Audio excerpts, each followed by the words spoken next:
नमस्कार प्रिय दर्शकों, एक बार फिर आपका स्वागत है।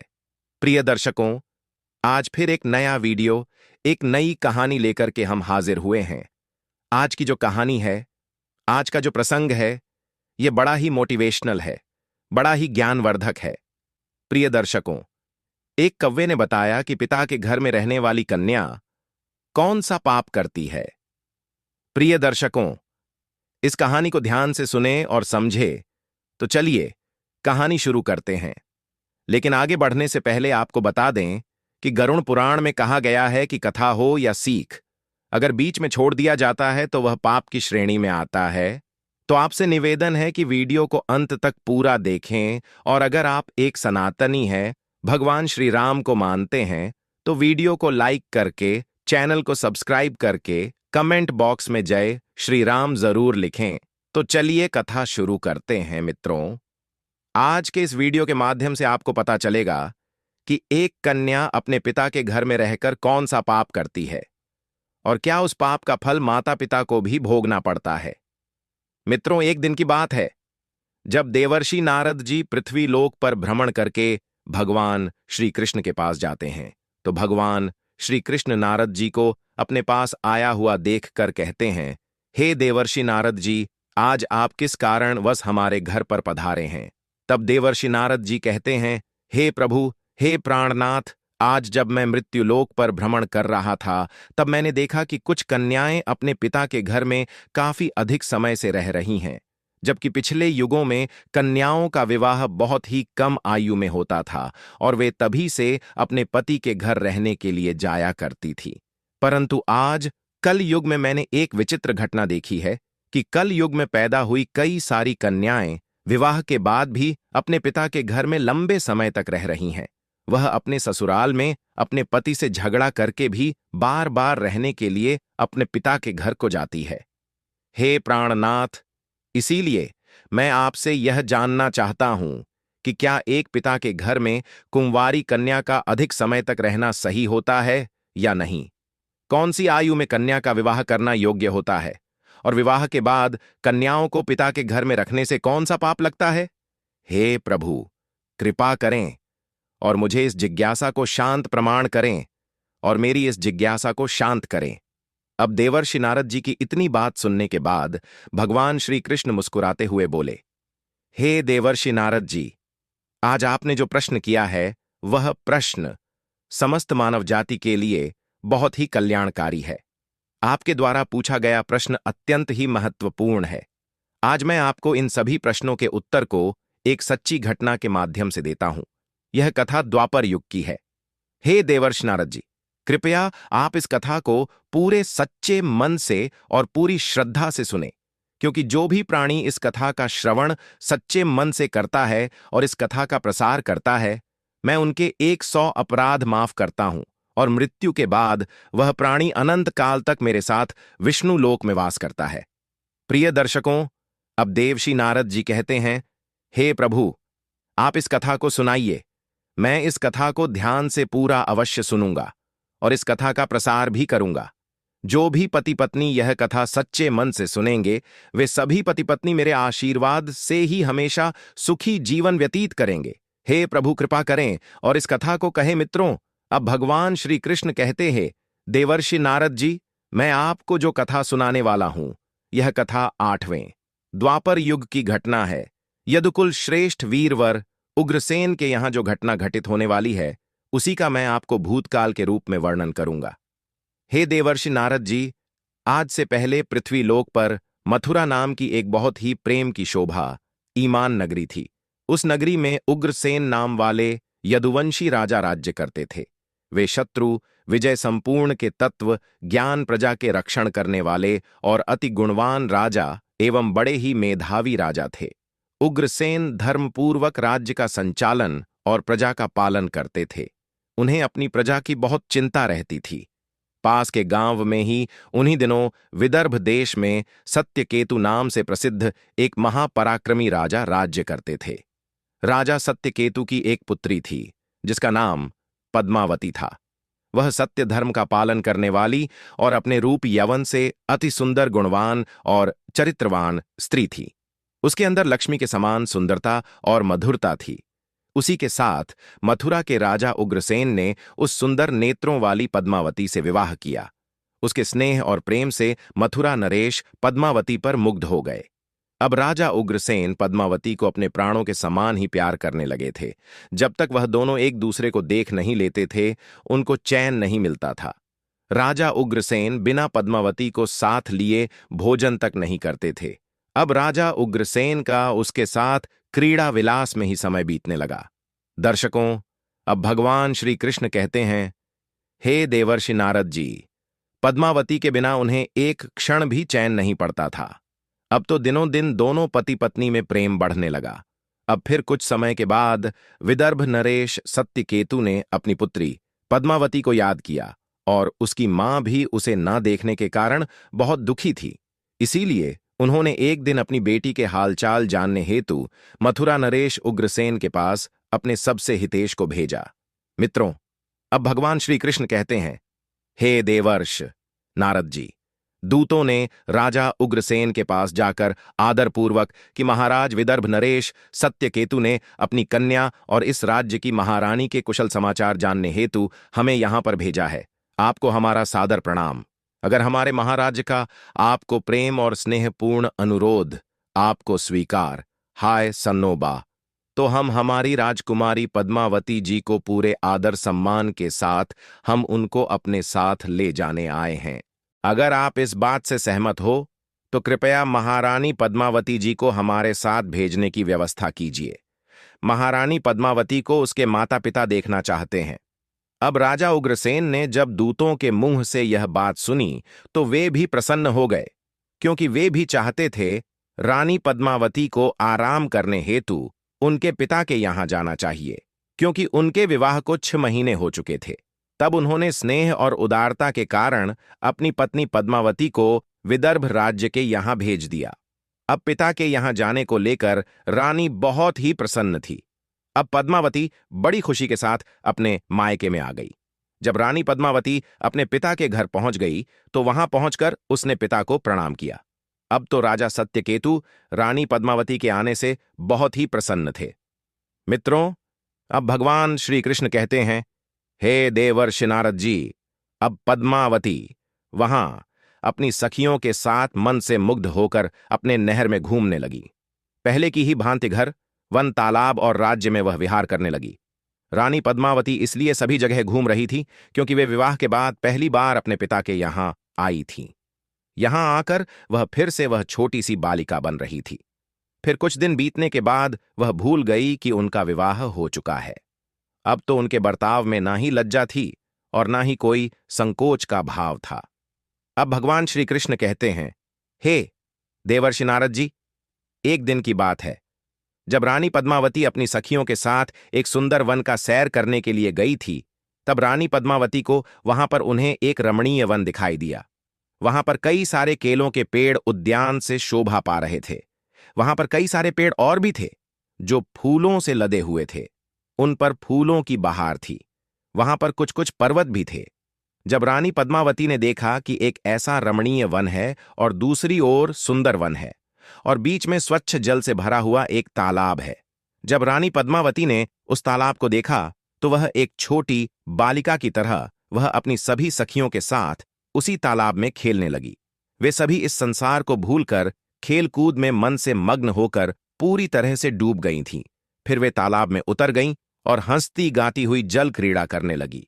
तभी कुबेर का सेवक, जिसका नाम गोबल था, जो कि एक दैत्य था, वह एक दिव्य विमान पर बैठकर आकाश मार्ग से कहीं जा रहा था। जब वह तालाब के ऊपर से गुजरा तो उसकी दृष्टि मनमोहक सुंदर विदर्भ की राजकुमारी पद्मावती पर पड़ी। अब रानी पद्मावती निर्भय होकर स्नान कर रही थी। राक्षस था, उसके पास दैवीय शक्ति थी। दैवीय शक्तियां होने के कारण उसने निश्चित रूप से जान लिया कि यह विदर्भ नरेश की कन्या और महाराज उग्रसेन की पत्नी है। तब गोबल मन ही मन कहने लगा, यह तो पतिव्रता होने के कारण आत्मबल से भी सुरक्षित है। किसी भी पराये पुरुषों के लिए इसे प्राप्त करना अत्यंत कठिन है। तब उसने कहा कि यह उग्रसेन तो अत्यंत ही महामूर्ख है, जो उसने अपनी ऐसी सुंदर पत्नी को मायके भेज दिया है। यह स्त्री तो पतिव्रता है, और यह नारी तो पराये पुरुष के लिए बहुत ही दुर्लभ है। साथ ही इस स्त्री की सुंदरता इतनी है कि इधर कामदेव मुझे अत्यंत पीड़ा दे रहे हैं। मैं किस प्रकार इसके निकट जाऊं और कैसे इसका उपभोग करूं? मित्रों, भगवान श्री कृष्ण कहते हैं, हे देवर्षि नारद जी, उसकी सुंदरता पर मोहित होकर वह दानव बहुत ही गहरी सोच में पड़ गया। फिर उसने अपने लिए एक उपाय निकाल लिया। मित्रों, गोबल ने महाराज उग्रसेन का एक माया रूपी रूप लिया। वैसे ही वस्त्र, उसी तरह का वेश और वही अवस्था, पूर्ण रूप से उग्रसेन सा होकर वह उसी वन में उतर गया और एक अशोक वृक्ष की छाया में एक शिला के ऊपर बैठकर उसने मधुर स्वर से संगीत के सुरों को छेड़ दिया। वह गीत संपूर्ण विश्व को मोहित करने वाला था। ताल, लय और उत्तम स्वर से युक्त उस मधुर गीत को सखियों के मध्य में बैठी हुई सुंदरी पद्मावती ने जब सुना तो वह सोचने लगी, ऐसा मनमोहक कौन गायक यह गीत गा रहा है? अब राजकुमारी के मन में उसे देखने की तीव्र इच्छा हुई। उसने अकेले ही जाकर देखा कि अशोक की छाया में एक बहुत ही सुंदर और प्रतापी बैठा हुआ कोई पुरुष गीत गा रहा है। वह बिल्कुल ही महाराज उग्रसेन के जैसा दिखाई पड़ रहा था। मित्रों, भगवान श्री कृष्ण कहते हैं, हे देवर्षि नारद जी, वास्तव में तो वह राजा के वेश में नीच दानव गोबल ही था। अब तो पद्मावती विचार करने लगी, अरे यह तो मेरे धर्मपरायण स्वामी मथुरा नरेश उग्रसेन है। यह अपना राज्य छोड़कर इतनी दूर कब और कैसे चले आए? अब वह इस प्रकार सोच ही रही थी कि उस पापी ने खुद ही पुकारा और कहा, हे प्रिया, आओ आओ, तुम्हारे बिना मैं नहीं जी सकता। सुंदरी, तुमसे अलग रहकर मेरे लिए इस प्रिय जीवन को व्यतीत करना भी असंभव हो गया है। हे प्रिय, तुम्हारे स्नेह ने मुझे मोह लिया है, अतः मैं तुम्हें छोड़कर कहीं भी नहीं रह सकता। अपने पति रूप को धारण किए हुए उस दैत्य के ऐसा कहने पर पद्मावती थोड़ी सी लज्जित होकर उसके सामने गई। वह पद्मावती का हाथ पकड़कर उसे एकांत स्थान में ले गया और वहां पर उसने अपनी इच्छा के अनुसार उसका उपभोग किया। मित्रों, भगवान श्री कृष्ण कहते हैं, हे देवर्षि नारद जी, महाराज उग्रसेन के गुप्त अंग में कुछ खास निशानी थी जो उस पुरुष में नहीं दिखाई दी। इससे पद्मावती के मन में उसके प्रति संदेह उत्पन्न हुआ। अब राजकुमारी ने अपने वस्त्र संभाल कर पहन लिए, किंतु उसके हृदय में इस घटना से बड़ा ही दुख हुआ। वह क्रोध से भरकर बोली, अरे नीच दानव, ये तुमने ने मेरे साथ क्या किया? ओ नीच, जल्दी बता, तू कौन है? तेरा आकार दानव जैसा है, तू पापचारी और निर्दय है। यह कहते कहते वह आत्मग्लानि से भर आई और उसकी आंखें भी भर आईं। वह उसे टुक्का हुए बोली, हे दुरात्मा, तूने मेरे पति के रूप में आकर मेरे साथ छल किया है और इस धर्म शरीर को अपवित्र करके उत्तम पतिव्रत धर्म का तूने नाश कर डाला है। तूने यह जो मेरे साथ किया है, यह प्रकृति के विरुद्ध है। अब यहीं तू मेरा भी प्रभाव देख। मैं तुझे अत्यंत कठोर श्राप दूंगी, क्योंकि मैं एक पतिव्रता नारी हूं, इसलिए अब तू मेरे श्राप से नष्ट हो जाएगा।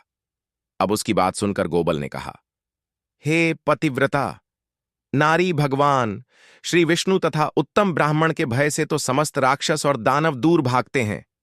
मैं दानव धर्म के अनुसार ही इस पृथ्वी पर विचर रहा हूं। पहले मेरे दोष का विचार करो कि किस अपराध पर तुम मुझे श्राप देना चाहती हो, उसके उपरांत ही मुझे श्राप दो। तब पद्मावती बोली, अरे पापी, मैं सा और पतिव्रता हूं। मेरे मन में केवल अपने पति की कामना रहती है। मैं उनकी हूं। मैं सदा उन्हीं के लिए तपस्या किया करती हूं। मैं अपने धर्म मार्ग पर स्थित थी। मेरा अपने पति के साथ प्रेम अड़ था, किंतु तूने माया रचकर मेरे धर्म के साथ ही मुझे भी नष्ट कर दिया है। इसीलिए हे दुष्ट नीच, तुझे भी मैं भस्म कर डालूंगी। अब भगवान श्री कृष्ण कहते हैं, हे देवर्षि नारद जी, राजकुमारी पद्मावती की यह बात सुनकर गोबल बोला, हे राजकुमारी, यदि तुम उचित समझो तो मैं तुमको अब जो बात बताने जा रहा हूं ना, तुम इस बात को ध्यान से सुनो। मैं धर्म की ही बात कर रहा हूं। जो स्त्री प्रतिदिन मनवाणी और काम से अपने पति की सेवा करती है, साथ ही अपने पति के संतुष्ट रहने पर स्वयं भी संतोष का अनुभव करती है, पति के क्रोधी होने पर भी उसे कभी नहीं छोड़ती है, सबसे पहले उसके दोषों और गुनाहों की ओर ध्यान नहीं देती है, उसके मारने पर भी प्रसन्न होती है और पति के सभी काम में आगे रहती है, तो ऐसी ही नारी पतिव्रता कही गई है। यदि स्त्री इस लोक में अपना कल्याण करना चाहती है तो वह पतित रोगी, अंगहीन, कोढ़ी, सब धर्मों से रहित तथा पापी पति का भी परित्याग न करे, जो पति को छोड़कर जाती है और दूसरे दूसरे मनुष्यों के प्रति काम वासना में मन लगाती है, तो वह संसार में सब धर्मों से बहिष्कृत व्यभिचारिणी समझी जाती है, जो पति की अनुपस्थिति में लालच में तरह तरह के व्यंजनों का वाद लेती है, श्रृंगार करती है। उसे मनुष्य कुटा आदि शब्दों से अपमानित करते हैं। अब गोबल आगे पद्मावती से कहता है, मुझे वेद और शास्त्रों के द्वारा और मेरे गुरु के द्वारा प्राप्त धर्म का मुझे भली भांति ज्ञान है कि आप अपने गृहस्थ धर्म का परित्याग करके अपने पति की सेवा छोड़कर यहां किस लिए आई हो। शादीशुदा होते हुए भी तुम बच्चों की तरह क्रीड़ा करती हो और इतना कुछ हो जाने के बावजूद भी तुम अपने ही मुंह से कहती हो, मैं पतिव्रता हूं। कर्म से तो तुम्हें पतिव्रत धर्म का छोटा सा अंश भी नहीं दिखाई दिया और तुम डर भय छोड़कर पर्वत और वन में मत वाली होकर घूमती फिरती हो। इसलिए ही तुम एक पापिनी हो। मैंने यह महान दंड देकर तुम्हें सीधी राह पर लगाया है। अब कभी तुमसे ऐसी गलती नहीं होगी। अब गोबल आगे कहता है कि बताओ तो, पति को छोड़कर किस लिए यहां आई हो? यह श्रृंगार, यह आभूषण तथा यह सुंदर वेशभूषा धारण करके क्यों यहां पर खड़ी हो? हे पापनी, बोलो ना, किस लिए और किसके लिए यह सब किया है तुम्हारा? पतिव्रत धर्म तब कहा गया था, अब तुम दिखाओ तो, जब तुमने अपने पिता के घर पर रहते हुए भी ऐसे काम किए। दिखाओ तो मेरे सामने व्यभिचार, स्त्रियों के समान बर्ताव करने वाली नारी तुम इस समय अपने पति से 400 कोस दूर हो, कहां है तुम में पति को देवता मानने का भाव? अरे दुष्टा कहीं, कि तुम्हें लज्जा नहीं आती? तुम्हें तो क्या, मुझे ही अपने पर घृणा होती है। तुम क्या मेरे सामने और मुझे ऐसा बोलकर अपनी इच्छा प्रकट कर रही हो कि मैं तुमको श्राप दे दूंगी? कहां है तुम्हारी तपस्या का प्रभाव? कहां है तुम्हारा तेज और बल? आज ही मुझे अपना बल, वीर्य और पराक्रम दिखाओ। तब पद्मावती बोली, ओ नीच असुर, सुन, पिता ने स्नेहवर्ष मुझे पति के घर से बुलाया है। इसमें कहां पाप है? मैं काम, लोभ, मोह तथा डर के वश पति को छोड़कर नहीं आई हूं। मैं यहां भी अपने पति का ही चिंतन करती रहती हूं। तुमने ही छल से मेरे पति का रूप धारण करके मुझे धोखा दिया है। तब उस गोबल ने कहा, पद्मावती, मेरी युक्ति युक्त बात सुनो। अंधे मनुष्य को कुछ दिखाई नहीं देता। तुम धर्म रूपी नेत्र से हीन हो, इसलिए तुम कैसे मुझे यहां पहचान पाती? तुम्हें झांत था कि तुम्हारे पति तुझसे इतनी दूर मिलने के लिए कभी नहीं आ सकते, फिर भी तुमने मेरे साथ संबंध बनाया। जिस समय तुम्हारे मन में पिता के घर आने का भाव उदय हुआ, उसी समय तुम पति की भावना छोड़कर उनके ध्यान से मुक्त हो गई थी। पति का निरंतर चिंतन ही नारियों का सबसे बड़ा धर्म है। जब तुम्हारा वही नष्ट हो गया है तो क्यों स्वयं को तुम पतिव्रता कहती हो? वह गोबल आगे कहता है, जब तुम्हारे हृदय की आंखें फूट गई थीं, तब तुम ज्ञान नेत्र से हीन होने पर तुम मुझे कैसे पहचानती? अब गोबल की बात सुनकर राजकुमारी पद्मावती जमीन पर बैठ गई। उसके हृदय में बड़ा दुख हो रहा था। अब गोबल ने फिर कहा, पद्मावती, मैंने तुम्हारे उदर में जो अपने वीर की स्थापना की है, उससे तीनों लोगों को त्रास करने वाला एक पुत्र उत्पन्न होगा, जो बहुत ही बलवान और शक्तिशाली होगा। मित्रों, भगवान श्री कृष्ण कहते हैं, हे देवर्षि नारद जी। अब पद्मावती से ऐसा कहकर वह दानव वहां से चला गया। अब गोबल एक ज्ञानी दावन तो था, किंतु वह बड़ा ही दुराचारी और बड़ा ही पापी था। उसके चले जाने पर पद्मावती अंत दुखी होकर रोने लगी। रोने की आवाज सुनकर उसके पास दौड़ी दौड़ी आई और पूछने लगी, राजकुमारी, आप रोती क्यों हो? और मथुरा नरेश महाराज उग्रसेन कहां चले गए? तब पद्मावती ने अत्यंत दुख से रोते रोते अपने छल्ले जाने की सारी बात अपनी सखियों से बता दी। फिर सभी सहेलियां उसे पिता के घर ले गईं। उस समय पद्मावती शोक से थरथरा हुई, थर-थर कांप रही थी। सखियों ने पद्मावती की माता के सामने जाकर पद्मावती के साथ हुई सारी घटना को सुना दी। जब पद्मावती की मां ने अपनी पुत्री के विषय में ऐसा सुना, तो वह उस घटना को सुनते ही महारानी अपने पति के महल में गई और उनसे कन्या के साथ हुए बर्ताव का सारा वृतांत उन्होंने अपने पति से कह सुनाया। अब उसे सुनकर महाराज सत्यकेतु को भी बड़ा दुख हुआ। उन्होंने सवारी और वस्त्र आदि देकर कुछ लोगों के साथ अपनी पुत्री को तुरंत ही वापस मथुरा में उसके पति के घर भेज दिया। धर्मात्मा राजा उग्रसेन पद्मावती को घर आया हुआ देखकर बहुत प्रसन्न हुए। वे रानी पद्मावती से कहने लगे, हैं प्रिय, मैं तुम्हारे बिना जीवन व्यतीत नहीं कर सकता। तुम्हारे जाने के बाद मैं हमेशा बेचैन रहता था। अच्छा हुआ तुम शीघ्र ही लौट आई। हे पद्मावती, तुम अपने गुणभक्ति, सत्य और पतिव्रत धर्म आदि सद्गुणों से मुझे अत्यंत प्रिय लगती हो। अब भगवान श्री कृष्ण कहते हैं, हे देवर्ष नारद जी, अपनी प्रिय पद्मावती से ऐसा कहकर महाराज उग्रसेन उसके साथ विहार करने लगे। अब गोबल के द्वारा पद्मावती के पेट में सब लोगों को भय से त्रा ही मचाने उसका भयंकर गर्भ दिन बदन मदने लगा। किंतु उस गर्भ का कारण केवल पद्मावती ही जानती थी। अपने उदर में बढ़ते हुए उस गर्भ के विषय में पद्मावती को दिन अब 10 वर्ष तक वह गर्भ बढ़ता ही गया। तत्पश्चात उसका जन्म हुआ। मित्रों, भगवान श्री कृष्ण कहते हैं, हे देवर्षि नारद जी, वही अति तेजस्वी महाबली दुराचारी प्रजा को कष्ट देने वाला राक्षस कंस था, जिसके भय से तीनों लोक के निवासी थर्र उठे थे। अब भगवान श्री कृष्ण कहते हैं, हे देवर्षि नारद जी, कंस का अत्याचार जब अपनी चरम सीमा पर था, तब मैंने ही अवतार लेकर उसका वध किया था। तब जाकर वह मोक्ष को प्राप्त हुआ। मित्रों, अब देवर्षि नारद जी कहते हैं कि प्रभु, ऐसी घटनाएं भविष्य में संघटित होने वाली है, यह मैंने भी सुन रखा है। अब भगवान श्री कृष्ण कहते हैं, हे देवर्षि नारद जी, मैंने आपसे जो कुछ कहा है वह समस्त पुराणों का निश्चित मत है। इस प्रकार पिता के घर में रहने वाली कन्या बिगड़ जाती है। अतः पिता को कन्या को घर में रखने का मोह नहीं करना चाहिए। भगवान श्री कृष्ण कहते हैं, हे देवर्षि नारद जी, अब मैं आपको एक कुंवारी कन्या के विषय में कुछ महत्वपूर्ण बातें बताता हूं। आप इसे भी ध्यान से सुनो। जब कोई भी कन्या सयानी हो जाती है तो वह विवाह के योग्य बन जाती है, तथा माता पिता को योग्य व का चुनाव करके उसका विवाह कर देना चाहिए। माता पिता को अपनी पुत्री को कभी भी लंबे समय तक घर में नहीं रखना चाहिए। पति के ही घर में उसका पालन पोषण होना उचित है। वहां रहकर वह भक्तिपूर्वक जो उत्तम गुण को सीख है और पति की सेवा करती है, उससे कुल की कीर्ति बढ़ती है और पिता भी सुखपूर्वक जीवन व्यतीत करता है। ससुराल में रहकर यदि वह पाप भी करती है तो उसका फल पति को भोगना पड़ता है। वहां सदाचार पूर्वक रहने से वह सदा पुत्र पत्रों के साथ वृद्धि को प्राप्त होती है। कन्या के उत्तम गुणों से पिता की कीर्ति बढ़ जाती है और दोनों कुलों के पितृगण संतुष्ट होकर आशीर्वाद देते हैं। हे देवर्षि, दामाद के साथ भी कन्या को अपने घर नहीं रखना चाहिए। ऐसा करने से उस पुरुष के मान सम्मान में कमी हो जाती है और उसे भी पाप लगता है। जब कन्या विवाह योग्य बन जाए तो पराये लोग उस पर बुरी नजर डालना शुरू करते हैं। ऐसे में कहीं वह किसी पराये पुरुष के साथ प्रेम संबंध बनाए तो माता पिता को उससे पहले ही अपनी पुत्री का विवाह कर देना चाहिए।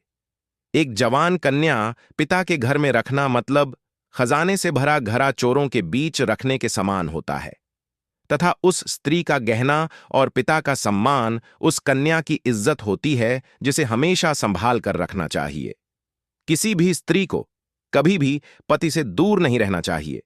ज्यादा समय तक मायके में रहना भी पाप समान है। एक पतिव्रता नारी का स्थान सदैव उनके पति के चरणों में होना चाहिए तथा पति के लिए पत्नी का स्थान उसके हृदय में होना चाहिए। मित्रों, भगवान श्री कृष्ण कहते हैं, हे देवर्षि नारद जी, अब मैंने आपके सारे प्रश्नों के उत्तर दे दिए हैं। तब देवर्षि नारद जी के कहते हैं, प्रभु, आज मैं धन्य हो गया हूं। आपने मुझे जो यह कलयुग की स्त्री के विषय में कथा सुनाई है वह बहुत ही महत्वपूर्ण है। आपका मुझे इस कथा को सुनाने के लिए धन्यवाद। तो प्रिय दर्शकों, आशा करते हैं आपको यह कथा अवश्य ही पसंद आई होगी। अगर आपको यह कथा पसंद आई है तो इस वीडियो को लाइक करिए, और अगर आप सभी लोग हमारे चैनल पर नए हैं तो हमारे चैनल को भी अवश्य सब्सक्राइब करें। साथ ही इस वीडियो को ज्यादा से ज्यादा लोगों में शेयर करें ताकि उन्हें भी इस विषय में पता चल सके। और इस वीडियो के कमेंट सेक्शन में जय श्री कृष्ण अवश्य लिखें। बाकी मित्रों, इस वीडियो को यहां तक देखने के लिए आप सभी लोगों का दिल से धन्यवाद। जय श्री राम।